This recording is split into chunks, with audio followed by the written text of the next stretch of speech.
Buenas noches, gracias por estar en sintonía de su programa de análisis a la medida acá por TN23. Y buenas noches, Sandy, un día más, bueno, en este caso una noche más para poder compartir completamente en vivo estos análisis. ¿Qué te parecen? Muy bien, Julio, muy buenas noches. Gracias a ustedes por siempre estar atentos a esta hora y poder analizar los diferentes temas, que eso es lo que nos gusta, tener esa participación activa también de ustedes. Ha llegado el momento de iniciar con el primer tema de análisis. ¿Qué te parece si entramos de una vez? Porque hoy el Ejecutivo se pronunció luego de conocer la resolución de la Corte de Constitucionalidad a favor del recurso de revocatoria que fue promovido por el acuerdo migratorio suscrito entre Guatemala y los Estados Unidos el pasado viernes 26 de julio. El recurso de revocatoria presentado por el Ejecutivo por el acuerdo migratorio suscrito con Estados Unidos fue resuelto a favor por la Corte de Constitucionalidad. El presidente Jimmy Morales dijo que analizarán la resolución para establecer los procedimientos legales para que entre en vigencia el acuerdo relativo a la cooperación respecto al examen de solicitudes de protección de ciudadanos hondureños y salvadoreños. Nosotros tenemos que analizar qué dice la notificación que nos dé la Corte de Constitucionalidad. Nosotros planteamos un recurso de revocatoria, ¿por qué? Porque nosotros creemos que quien interpuso el amparo, para empezar, no tiene la calidad para poder interponer un amparo porque no ha habido agresión hacia ellos. Segundo, creemos que ese acuerdo no debe ir al Congreso de acuerdo a los lineamientos que tanto los amparistas como la Corte de Constitucionalidad mencionó. El artículo 172 no tiene nada que ver y el 71L tampoco limita al presidente de la República para que pueda firmar un acuerdo en las condiciones que se presenta el acuerdo de cooperación para temas migratorios con Estados Unidos. Sin embargo, repito, no nos queremos anticipar y tendremos que analizar qué es lo que dice la notificación que nos envíen y en base a eso pues tomar las decisiones y las estaremos notificando en su momento. No podemos estar hablando de proyecciones y de lo que va a suceder o como ha estado actuando la Corte de Constitucionalidad por la amenaza de que suceda, de que pensaron, de que dijeron, de que podría suceder algo. Tomamos cierta decisión de amparar a los que ni siquiera tienen nada que ver en esto. Señores, vuelvo a decir, seamos serios, hombre.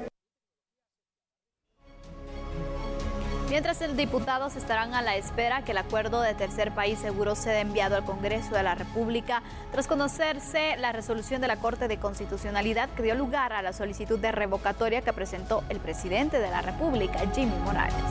En primer lugar, es un amparo provisional que nunca tuvo que haber nacido a la vía jurídica, toda vez que en materia de relaciones internacionales las facultades constitucionales son del presidente de la República. Vemos que definitivamente rectificaron el acto, ya ahora que ya resolvieron en definitiva el amparo. Yo creo que para temas de legitimidad, yo esperaría que sí, así lo fuera. De alguna manera, yo creo que son temas que de alguna manera involucran a todos los guatemaltecos en general y que es un tema de territorio. Yo esperaría a que, a mi criterio muy personal, ese convenio sea trasladado al Congreso de la República, analizarlo y ver qué beneficios puede tener en sí a la sociedad guatemalteca, porque al fin y al cabo nosotros somos representantes del pueblo y debemos de velar por el beneficio de los guatemaltecos. Creo que la Corte de Constitucionalidad está resolviendo en derecho. Ellos conocen el derecho, tienen que aplicar el derecho. El señor presidente dirige, define y conduce la política exterior del país. Me parece una resolución muy esperanzadora en términos de la gobernabilidad de nuestro país.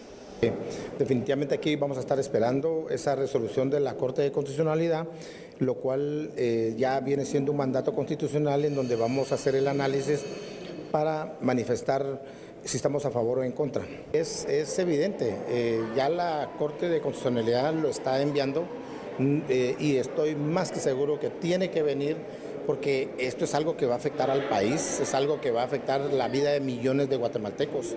Por lo tanto, esa resolución de la CC tiene que pasar por el Congreso de la República para que nosotros podamos dar nuestro voto a favor o en contra para que sea una realidad el país seguro o rechazarlo.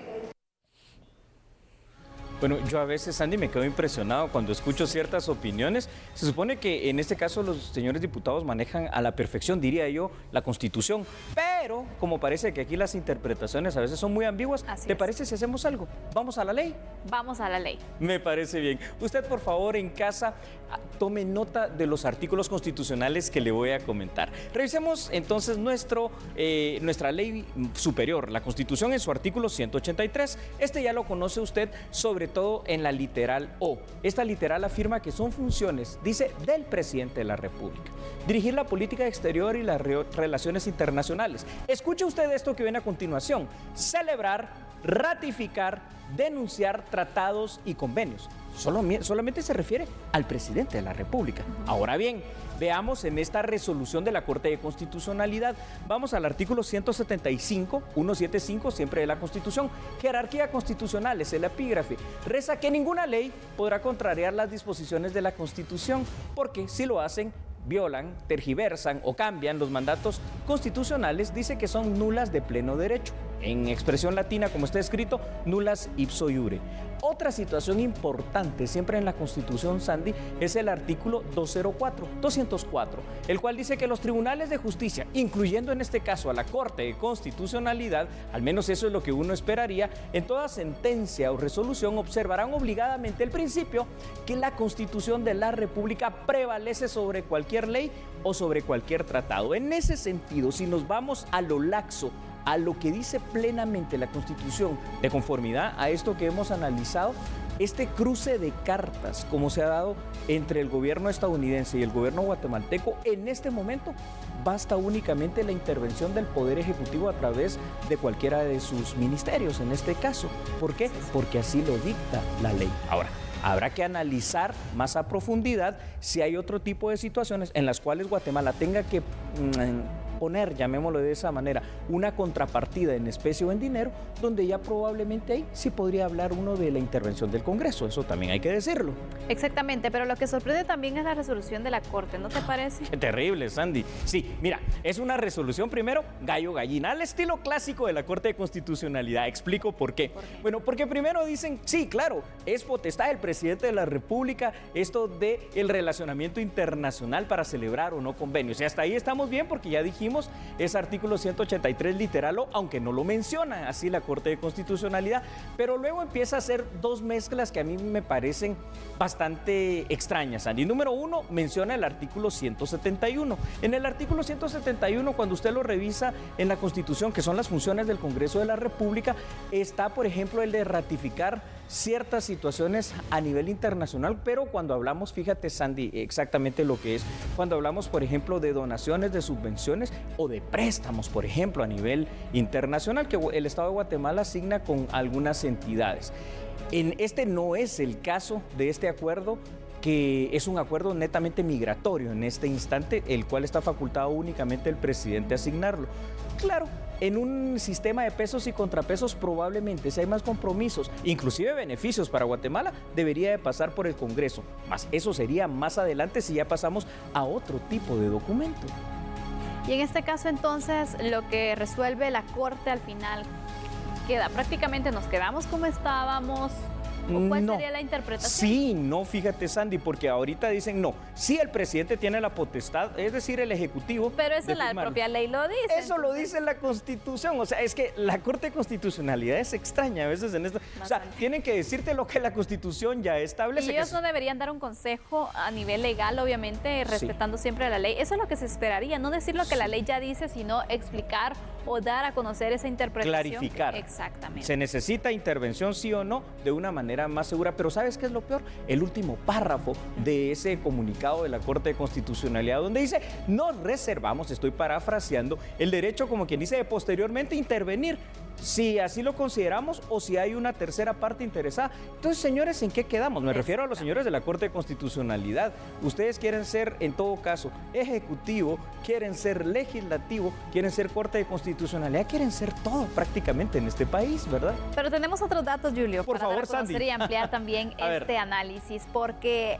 de conformidad a lo establecido en la propia Constitución Política de la República de Guatemala, este acuerdo podría incluso no necesitar de la aprobación del Congreso Congreso de la República. Claro. Pues para su celebración no se requiere autorización tampoco.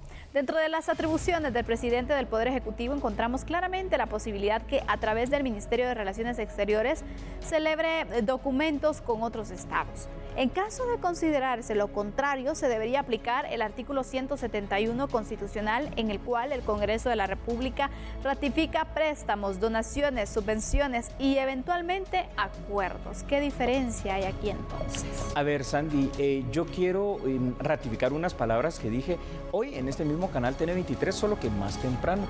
Usted no me crea a mí, porque yo le puedo estar diciendo cosas que no necesariamente son verdad. Créale a la Constitución. Y antes de responder lo mismo, repito otra vez el artículo por aquello que usted no haya tomado nota. Artículo 183 de la Constitución Política de la República de Guatemala, en su literal O.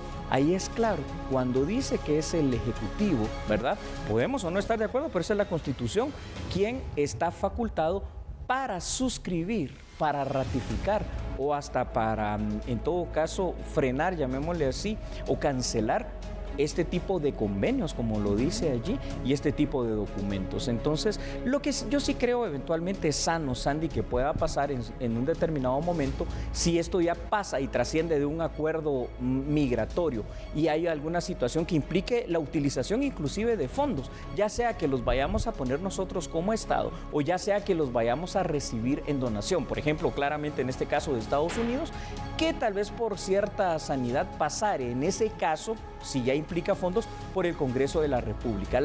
Ahora, la firma pura de un convenio marco como el que ha pasado en este momento no lo necesita. Y pongamos los ejemplos de las legislaciones centroamericanas.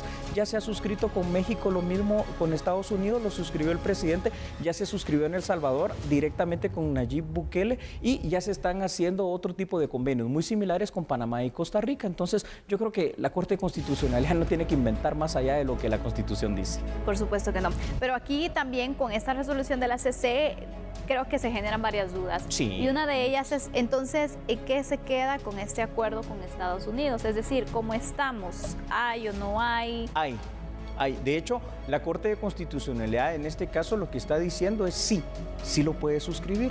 Y obviamente es que si dijera pero que hay no, una salvedad también. Exactamente, entonces, es que estaría... eso genera más dudas al final. Sí, yo creo, aquí estamos viendo el comunicado de prensa que usted puede encontrar acá mismo en la página, obviamente, de chapintv.com. Es una cosa inquietante cuando uno lo lee, porque aquí hablemos una cosa claramente, Sandy. En la Corte de Constitucionalidad en los últimos años, Guatemala realmente hemos visto cómo los fallos han sido más de carácter político que de orden jurídico. Hay dos magistrados que se salvan, titulares de esta situación, Neftalí Aldana y Dina Ochoa, pero los otros tres magistrados están obedeciendo yo no sé a qué tipo de agendas, porque lo único que hacen con esto es crear confusión y dividir la opinión pública, y esto no es para nada bueno.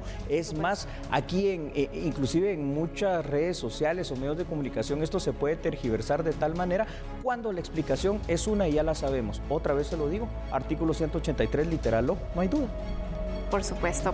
Así que esto es lo que ha ocurrido en cuanto al tema, la resolución de la Corte de Constitucionalidad. Ahora los diputados están, porque creo que esta duda no solamente se ha generado ¿La tienen ellos? Exactamente, a nivel del público, sino que también los diputados dicen, bueno, vamos a esperar, tiene que llegar o no tiene que llegar. Es decir, nos crea más confusión y los legisladores, quienes deberían conocer cuál es el procedimiento, pues no saben cómo actuar ante este tipo de casos. Se los aclaro nuevamente a los señores legisladores. ¿Está facultado el Ejecutivo para hacerlo? Sí.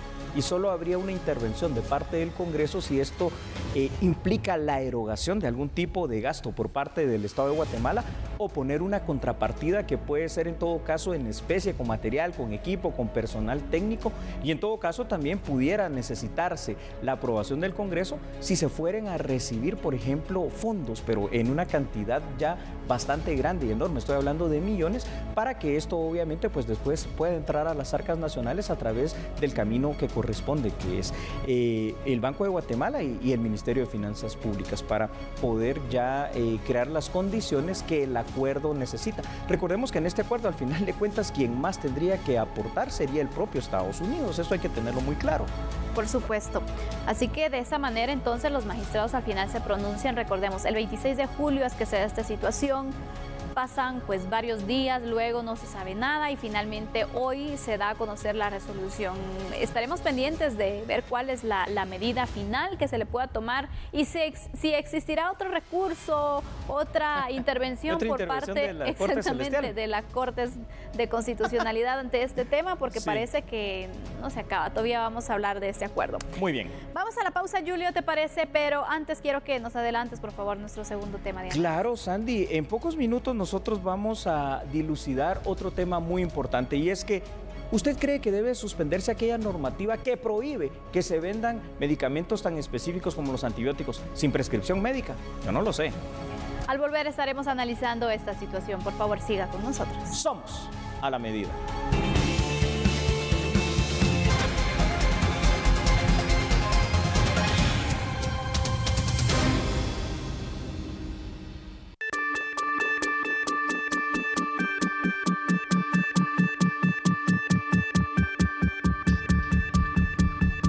La Comisión de Derechos Humanos del Congreso de la República solicitó al Ministerio de Salud que pause la normativa que busca regular la venta de antibióticos bajo prescripción médica.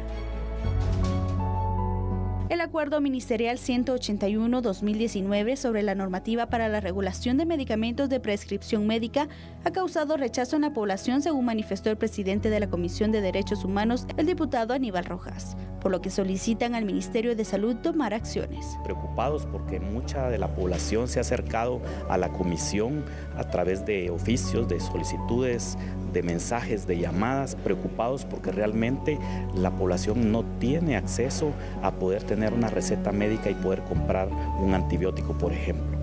La Procuraduría nos dice que realmente sí cree que se están vulnerando los derechos fundamentales de las personas, como es el derecho a la salud.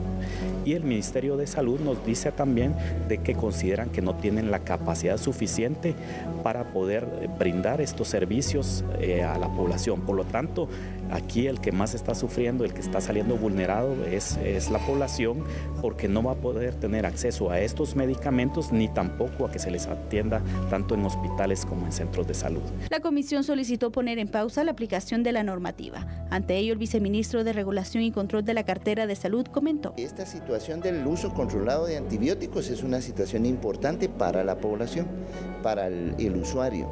Es una situación que beneficia a la gente. Yo, como médico, como profesional de salud pública, puedo decirles que desde ningún punto de vista es correcto que en una tienda o en una farmacia alguien que no tiene formación le dé un medicamento o un antibiótico a alguien que no lo requiere o que lo requiere y se lo dan de una forma inadecuada. La gente está regalando su dinero y recibe a cambio un tratamiento incompleto o innecesario. Debiéramos todos nosotros como seres humanos tener derecho a servicios de salud de calidad. Eso quiere decir de una persona que tenga formación para poder administrar un medicamento. Y en este caso nosotros tenemos personal médico y paramédico que tienen calificación profesional para administrar medicamentos a la gente. Yo respeto y aprecio el punto de vista de los señores diputados que tienen su propio ángulo de visión y creo yo que se puede tratar de llegar a algún tipo de consenso. El congresista que preside la comisión le solicitó a la Procuraduría de los Derechos Humanos tomar acciones. Asimismo, al Ministerio de Salud, de lo contrario, ambos titulares serán interpelados. También se le está dando una semana al ministerio para que también reflexione y ponga en pausa este acuerdo ministerial si no se está garantizando el acceso a la salud a las personas, a los centros de salud, a los hospitales en donde podrían obtener una receta médica. El ministro de Salud, si no lo resuelve, se le estará planteando un antejuicio, una interpelación, estará siendo llamado al Pleno del Congreso para que tome este punto en particular e informe a los diputados por qué lo hizo y qué es lo que está haciendo al respecto. Y a la Procuraduría de los Derechos Humanos también, de la misma manera, se le está diciendo al procurador que si no acciona de la misma forma, la comisión lo llamará al Pleno del Congreso para que informe también de la misma situación. A ver, es que lo que le da título a este tema es que si debe suspenderse o no la normativa para la venta con prescripción médica de medicamentos tan delicados como los antibióticos, Andy. Sí. A priori yo te diría no.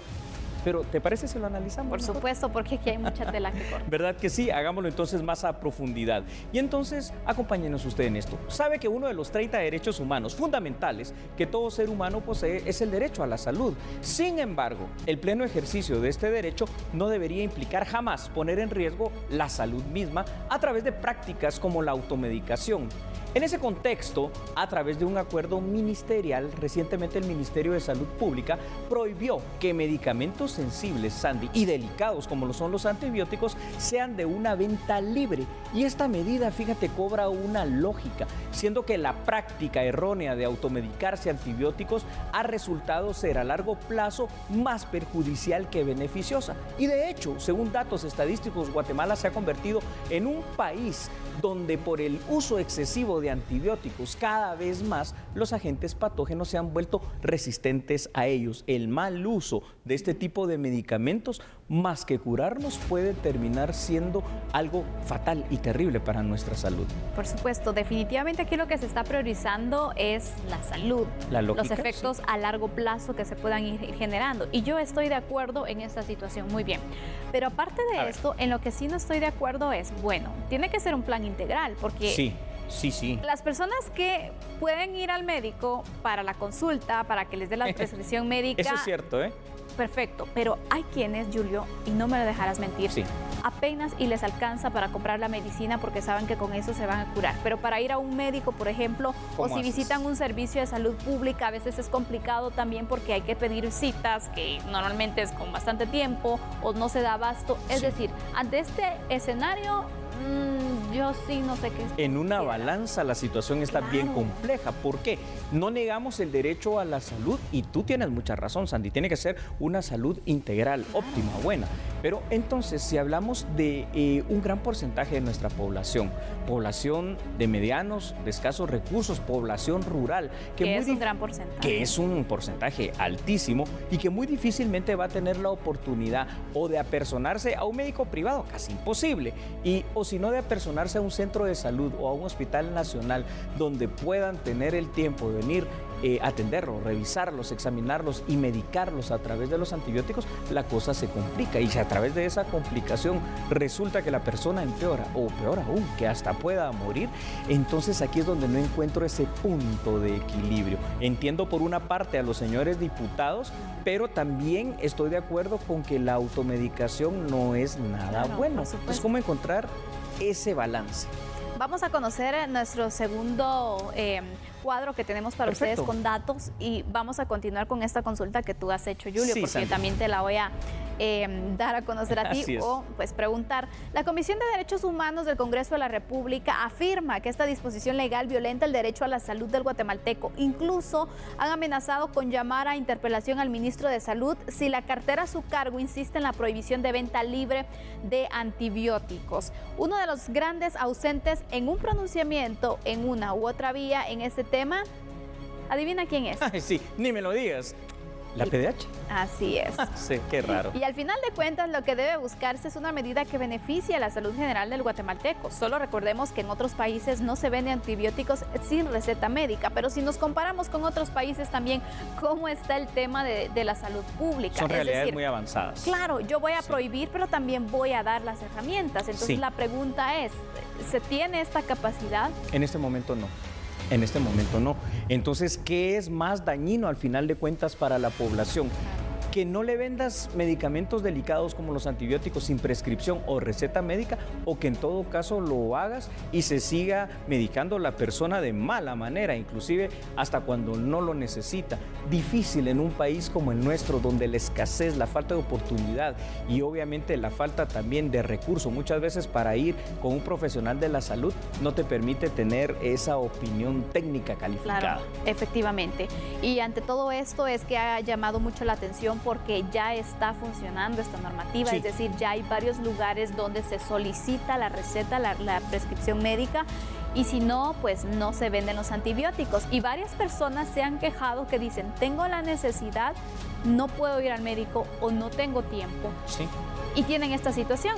Por ponerte un ejemplo, una persona que tenía algunas complicaciones, infecciones en el oído, por ejemplo, va a comprar el medicamento, el antibiótico en este caso, Cuando llega le dicen, no, tiene que ir. Entonces, tuvo que esperar, porque esta persona trabajando, tuvo que esperar el siguiente día, aguantarse el dolor para poder visitar a un médico, que le hiciera la prescripción médica. Posteriormente, teniendo el tiempo, ir a comprar el antibiótico, pero en este tiempo, esta persona ya pasó con el dolor. Sí. Tuvo que, y tenía afortunadamente los medios económicos para hacerlo, pero ¿qué le dices a quienes no tienen? Pero en contraposición, imagínate, Sandy, con lo que tú estás poniendo, que me parece muy adecuado lo que dices ya casi como conclusión, ¿qué pasa si entonces esta misma persona, aún con recursos escasos, va a una farmacia económica de genéricos, compra los antibióticos, ya al quinto día se siente bien y resulta que lo tenía que tomar 10 días y entonces ya el agente patógeno resulta que ya no hace el mismo efecto y cuando lo vuelva a necesitar probablemente ya no le sirva? Difícil, pero ante una y otra cosa, yo creo que tal vez termina siendo mejor que la gente pueda acceder a los medicamentos. Y para ir terminando, en serio necesitaríamos mucho tiempo, pero para ir terminando me pregunto, ¿acaso también el comercio ilícito de este tipo de antibióticos se podría elevar? Porque recordemos que también esto podría entonces, yo lo consigo, te lo doy un poco más caro, pero no necesitas prescripción médica. Es un atentado. Con calidad dudosa, vaya usted a saber de dónde vengan, si son genéricos o si son simples pastillas que no sirven para nada. Difícil situación, así que esperemos que los actores involucrados, ya como conclusión, el Congreso de la República a través de esta Comisión de Derechos Humanos, el Ministerio de Salud Pública y ojalá la PDH algún día se preocupe por los derechos humanos como la salud de los guatemaltecos, logren un consenso que sea de beneficio para todos.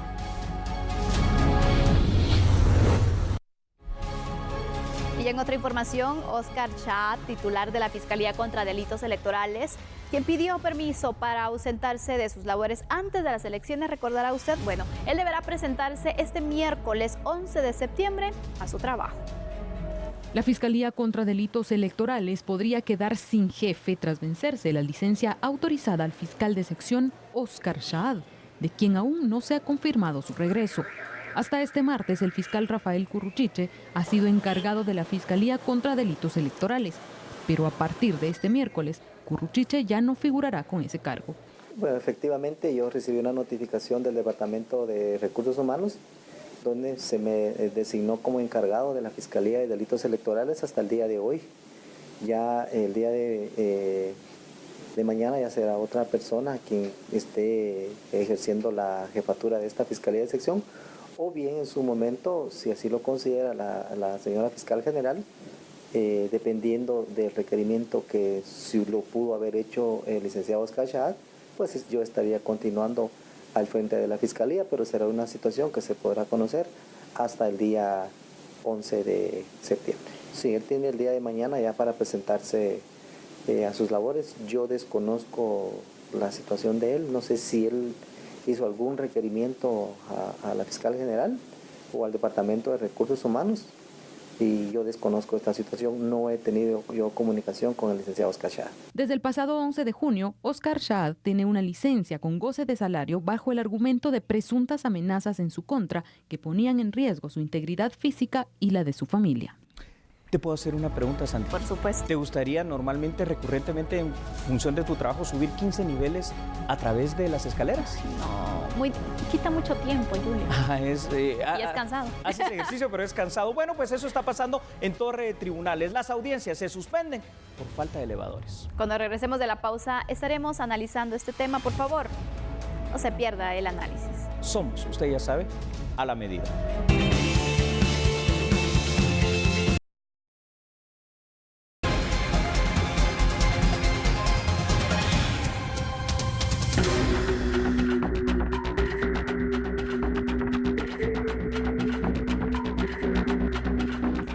¿Qué está pasando en la Torre de Tribunales? Pues bueno, el sindicato mayoritario del organismo judicial se pronunció por el mal servicio del sistema de ascensores en esta torre.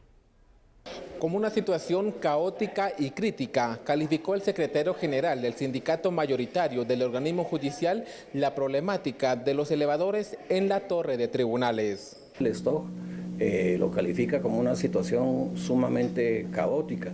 Ha provocado un gran desorden y mucha aglomeración de personas, retrasos, descuidos, ha evitado que se realicen audiencias, que sea una situación de desorden.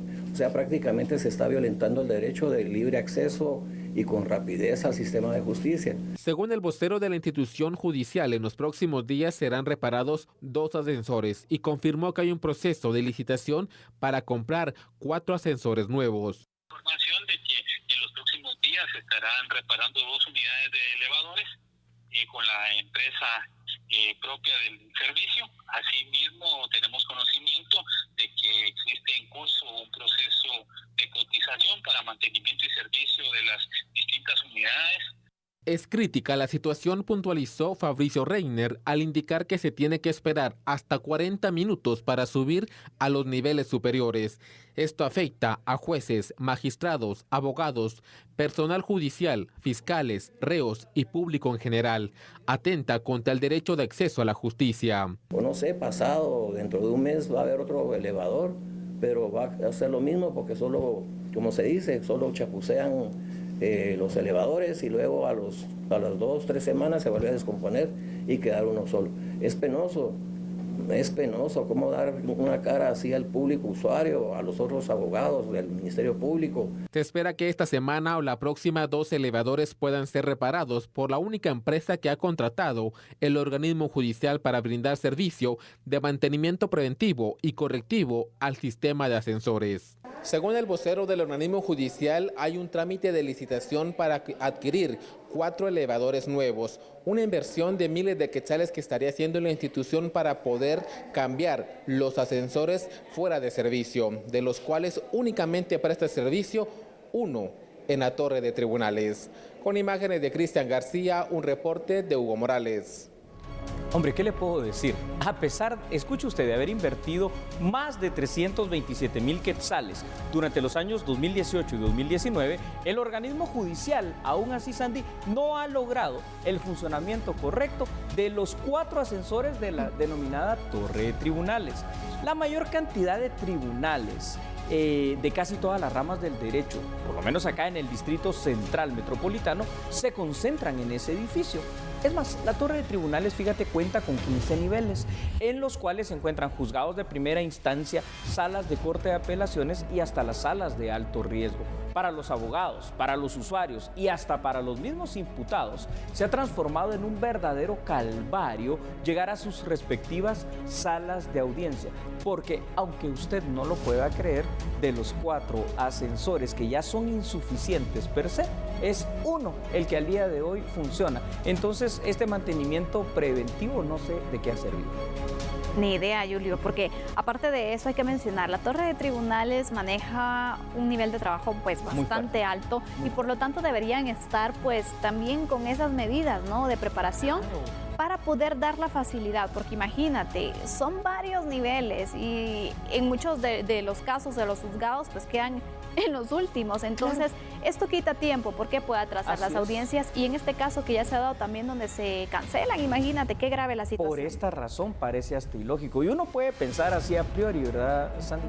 Ay, no, pero que caminen, sí. Pero en condiciones normales se podría hacer. Pero si tú estás transportando, por ejemplo, mareros al nivel número 15. El riesgo que se puede tener también, ¿no? El riesgo que se corre. O si estás transportando personas con alguna discapacidad o alguna situación o alguna enfermedad. Especial, o alguna enfermedad. Que se ha dado también y se está dando en algunos casos, por ejemplo. Es correcto, es correcto. Esto es dramático, ¿no? Por supuesto, pero sobre todo, imagínate que el organismo judicial, yo no sé si no tiene el dinero. Sí lo tiene. ¿O qué está pasando? Exactamente, pero la inversión no se puede visualizar tanto porque constantemente casi gasto, ¿no? Es reportado exactamente el mal funcionamiento de los elevadores. Entonces, ¿qué tipo de mantenimiento es el que se le da? Esa es mi pregunta. Y lo malo, Sandy, es que otra vez nos dicen que la única empresa que presta este servicio es la que va a seguir dando este mantenimiento. Yo creo que ya habría que tratar de variar esta situación. Fíjate que esto funciona de la siguiente manera, al menos teóricamente, o por lo menos cuando funcionaban los 4 ascensores.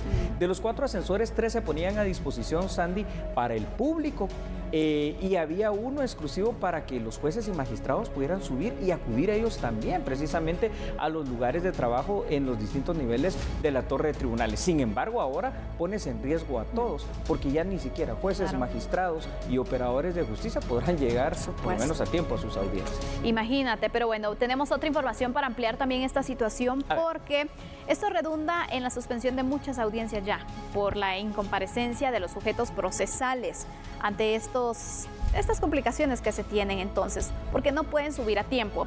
Uno podría pensar que esto no es excusa, pues si bien pues se puede subir los niveles a través de las escaleras, pero debemos analizar entonces que hay adultos mayores o personas con algún tipo de lesión que están llevando a cabo algún proceso en su contra. Es obligación del OJ el tener las condiciones adecuadas en sus instalaciones a efecto que se pueda impartir justicia y celebrar las audiencias que están programadas. Cada audiencia suspendida representa pérdida de tiempo y de dinero, tanto para las personas particulares como para el Estado de Guatemala. Es decir, sí es grave. Ya ha pasado bastante tiempo en el cual recordarás tú que constantemente se denuncia esta situación. Es correcto. ¿Por qué el OJ no lo arregla de una vez? Es que esa es la consulta, al final. Yo creo la demanda es grande. La demanda es grande y hay que cambiar ya la forma de actuar en teoría preventivamente en esto. Si la empresa que me está prestando ese servicio ha demostrado ser absolutamente incapaz de resolverlo, pues yo supongo que en Guatemala y en el mundo existirán miles de empresas que pueden hacerlo y hay que mutar, hay que cambiar hacia eso. ¿Por qué? Porque debes de garantizar un servicio óptimo para los usuarios como debe ser en cualquier institución pública. Y no solo para los usuarios, para los mismos trabajadores del mismo organismo judicial. Porque tú lo dijiste de buena manera. Cancelo una audiencia, sí, pero entonces la persona que está imputada tendrá que esperar 3-4 meses para la próxima. Se pierde tiempo, se pierde recurso, se pierde un proceso con celeridad como debe ser. Exactamente. Bueno, vamos a concluir con este análisis, pero también tenemos que conocer otras noticias. Vamos. El presidente Jimmy Morales afirma que el acuerdo migratorio con Estados Unidos ya estaría funcionando, pero hay organizaciones y hasta funcionarios que se oponen para que el gobierno de Guatemala tenga buenas relaciones con Washington. Si fuese por nosotros, desde agosto hubiese entrado en vigencia y en funcionamiento, pero como tenemos mucha gente que pone trabas, tenemos gente que está interesada en que Guatemala no tenga buenas relaciones con Estados Unidos, particulares y funcionarios de Estado. Entonces creo yo que sería muy aventurado poderle dar fechas. Lo que sí le puedo decir es que todo lo que está de parte de la presidencia está más que evidente que hemos dado los pasos correctos para poder mantener una buena relación con los países involucrados. Yo no sé qué pretende el Procurador de los Derechos Humanos, que solo está de nombre y función, porque no veo yo que procure realmente por los guatemaltecos. Procura quizá por una ideología internacional, procura quizá por temas específicos, pero yo no lo miro procurando, por ejemplo, por los 3 militares que fueron vilmente masacrados en el Valle del Polochic. No lo veo procurando por los millones de guatemaltecos que necesitan transitar por carreteras. No lo veo procurando, pero sí lo veo metiendo todo tipo de amparos para frenar los trabajos del Ejecutivo. O el señor Manfredo Marroquín, o Acción Ciudadana, que por cierto, le he pedido a Contraloría General de Cuentas que mire dinero que llegó del IX hacia las cuentas de Acción Ciudadana. Quiero ver si no hay delito ahí. Y si hay delito, quiero que caiga el peso de la ley sobre esos señores. Vamos, Andy, por favor, a una pausa comercial. Y usted siga con nosotros, volvemos enseguida.